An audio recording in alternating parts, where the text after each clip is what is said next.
I'm just going to jump in and say it, okay? I'm just going to do it. So don't do these. It won't end well. Just don't do them. We can do better. Hello, lovely couples, and welcome back to my channel. I'm Lauren, wedding planner and owner of Bluebird Creative. I provide a weekly dose of wedding planning goodness for the modern couple. So if you haven't already, make sure you subscribe to my channel. Don't forget to hit the bell because then you'll be notified every week when a new video lands. This week we are diving in to 7 ways to not plan your wedding. Do not make these mistakes, guys. I am pointing them out. I am diving in so that you don't make the boo-boos, okay? No boo-boos for you. You've done the right thing by clicking on this video. So let's just do this, shall we? Let's do it.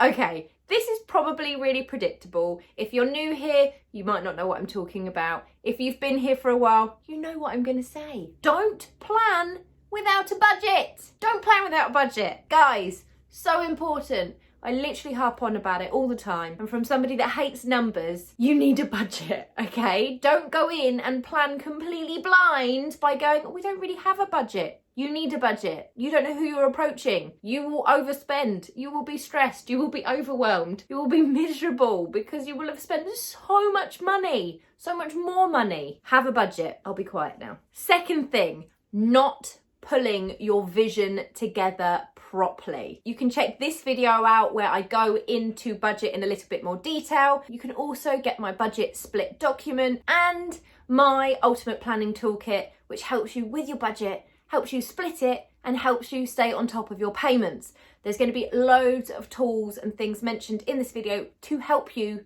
not make mistakes or just keep you a bit stress-free. And they are all linked in the description box below. So just go check them out, okay? The second thing is vision, okay?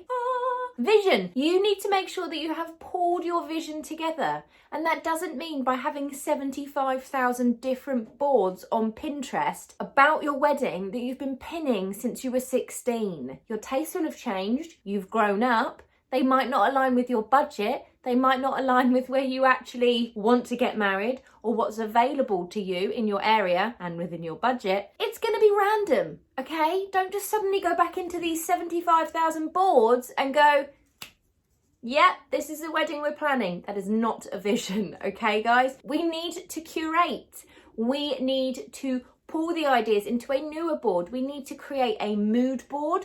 We need to create a design book so that we can really visualize the whole design for your wedding day so that you're being intentional when you're choosing items, when you're styling, when you're coming up with your table plan, when you're talking to your station, when you're talking to your florist. The design is all one vision. Again, we have our design template book, which you can just buy and create. So it's super easy. Do not have 75,000 Pinterest boards.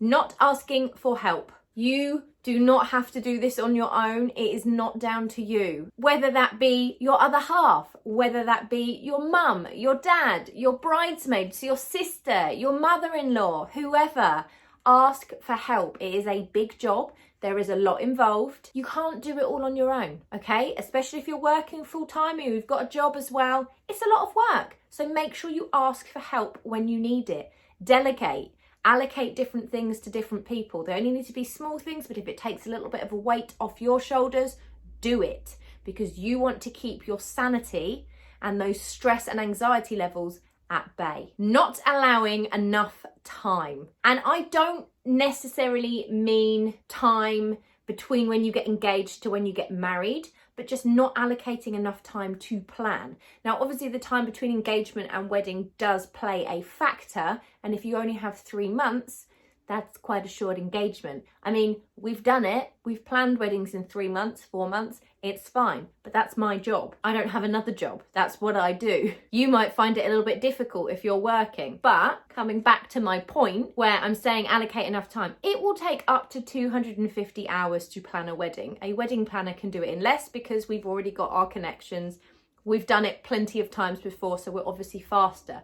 But you haven't. You literally don't know what you're doing. You're stepping into a job role that you've never done before and you're expected to literally just paddle and go. So allow enough time. Please don't come back or don't listen to somebody that tells you, I planned my wedding in a week. No, they didn't.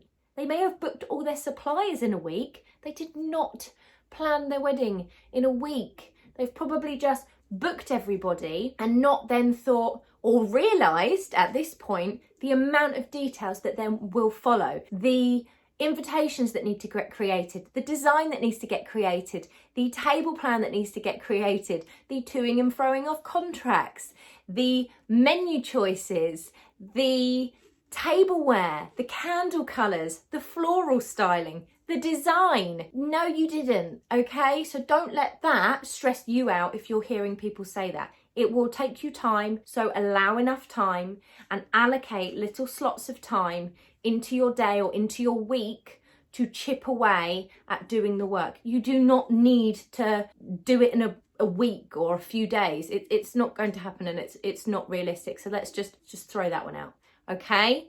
You will take up to 250 hours to do your wedding. There are more jobs that come in as you go through the wedding planning process that you won't see at the beginning. So just keep allowing a bit of time every week to keep chipping away at your planning, and then you'll be fine. And you can delegate as well, remember. Another one relating to budget, obviously, is not considering the relationship between your budget and the amount of guests that you're inviting to your wedding.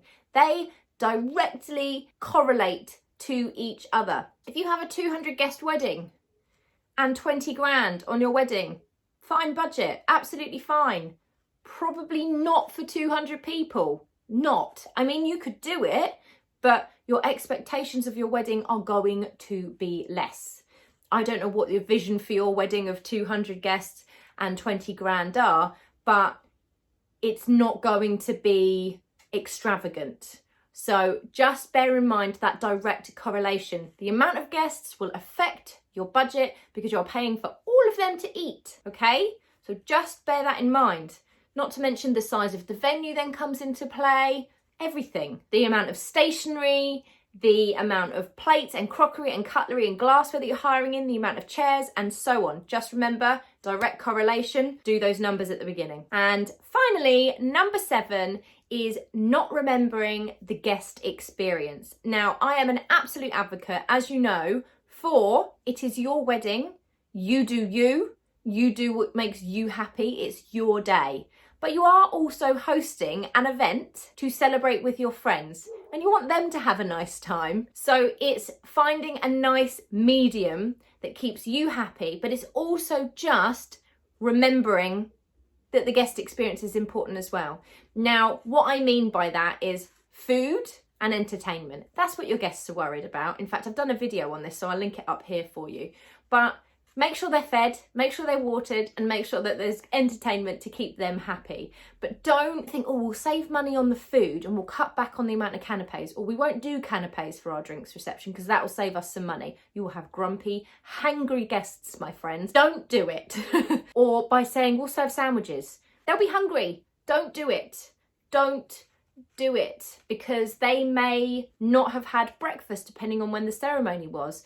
They may have only then had a canapé, and then you served them sandwiches and they're there for the rest of the day. You need good filling food, especially when there's drinking going on in the day. You have happy guests when they have happy full tummies. So just take that into consideration. It doesn't mean it needs to cost a fortune. You could do a buffet. You could do big paella dishes. You could do grazing tables. You could do a hog roast. You could do a pizza van. Okay? Don't do sandwiches. Or just small stuff. Or fruit. I've had fruit canapes before. Don't do it. Okay, those are my 7 tips to not do on your wedding day.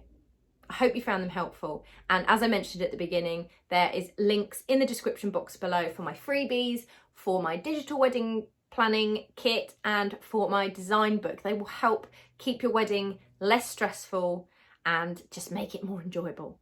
So guys, have a fantastic week, and I will see you next week for some more wedding planning goodness. See you then.